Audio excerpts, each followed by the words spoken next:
How many of you can speak more than one language? Now keep your hands up if you can speak more than 2. And how about 3? All right, very impressive. But did you know that you actually could have easily learned 25 languages? It's true. This is a natural human phenomenon that any normal child born anywhere in the world is capable of learning any language that he or she is exposed to. And did you know that the languages that your child is exposed to before the age of 7, which is also known as the critical age period, are the only languages that he or she will be exposed to later in life? Leonard Bloomfield said, "The acquisition of a language is doubtless the greatest intellectual feat that any one of us is ever required to perform." So I asked myself and some others in the overseas student program here, why do we learn languages? At first, we all learn language because we have to. As humans, we're designed to learn language just like we're designed to walk. There's simply no preventing it. But then there's some of us who actually do it for fun. We go through the struggle, we put in the effort, feeling wrong all the time. But we love it because the rewards are so great.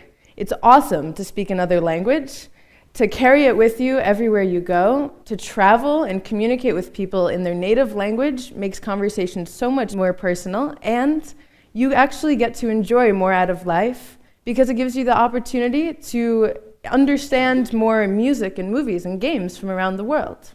So I want to ask you another question, and I want you all to think about this. If we started taking advantage of the amazing ability that children have to learn languages and the plethora of free language learning tools we have on our devices today, could we, by reducing language barriers, reduce other barriers in society? Which begs me to ask another question. What exactly are language barriers, and what do they do? I know what some of you are thinking. You're at the dinner table, and you're between your mother, who's Russian, and your beautiful American girlfriend. And you're having a moment of realization that you've just hired yourself out as a translator.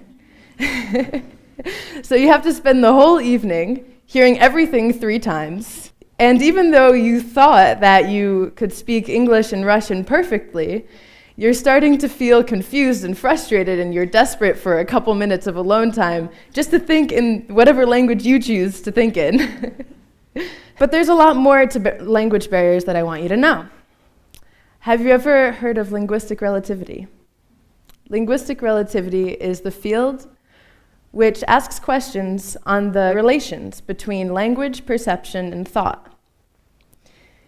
The core theory is called the deterministic theory. It's scientifically proven, and it states that the language you speak shapes the way you think and influences your behavior. The fathers of linguistic relativity, Benjamin Whorf and Edward Sapir, also state that if a word doesn't exist in your language, you won't know the concept. Now, I think that those guys can be a little extreme in their theories. I think, rather, that if a word doesn't exist in your language, you're a lot less likely to identify with that concept. One of my friends here in Israel, a native German speaker, told me a story once of how the English language changed the way that she thought about love. She told me she still remembers the first time she heard the term falling in love, and that she was shocked at the use of the language because she had never thought of being in love as something that happened suddenly and dramatically. And she pictured someone actually falling. And she could feel that, and then she knew that someday she would experience falling in love and not just being in love. Also, in body language, we find interesting differences among languages. In Hebrew, this means wait. However, this is a great insult in Italy, and I wanted you all to know that. And the most obvious differences in languages that are influencing our thoughts and behaviors is in vocabulary. One scientific experiment in linguistic relativity showed how gender association impacts people's perception. This study used the word key. which is, in German, a masculine word, and in Spanish, it's feminine. So subjects were asked to come up with words to describe a key. And the German speakers used words such as heavy, durable, strong, useful, and metal. But the Spanish speakers chose words such as golden, lovely, little, delicate, and shiny to describe the same word, key.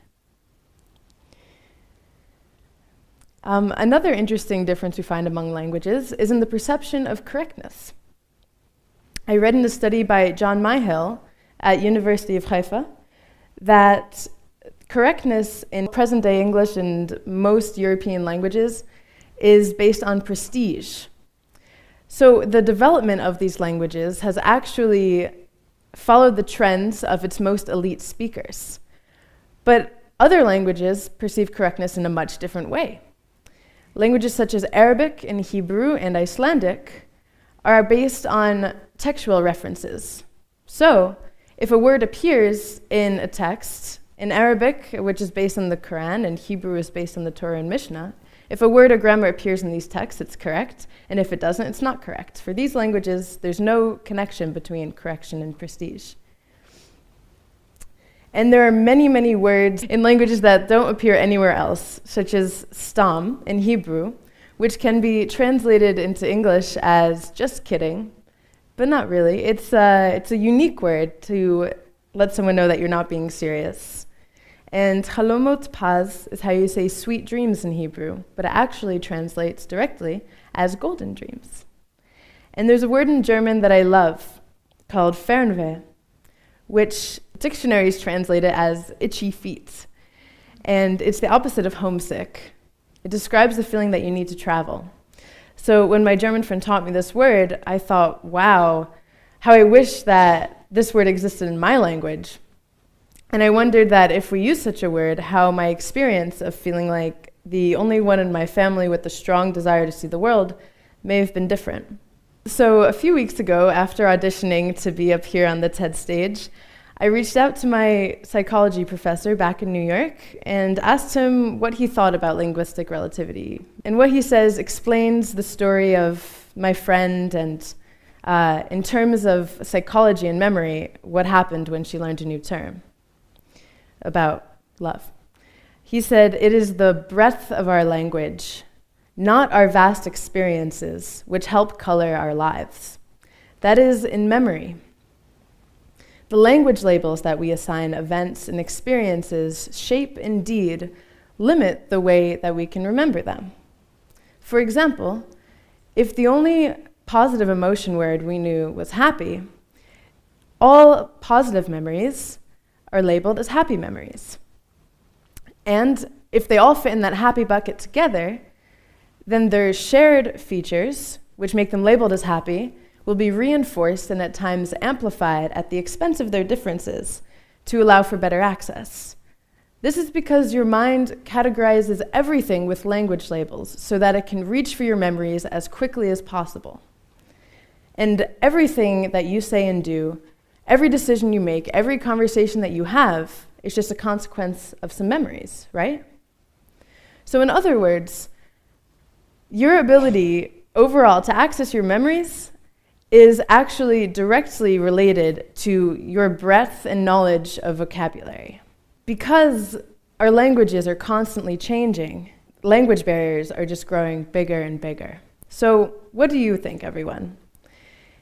If we started taking advantage of children's amazing ability to learn languages and the plethora of free tools that we have to learn languages today, could we, by reducing language barriers, reduce other barriers in society? The answer to me is crystal clear. By emphasizing foreign language study in your community, you're seizing an opportunity to reverse the creation of gaps in the way that we think and behave. There are so many issues in society today that are thought-based, like racism and hate crimes and bullying.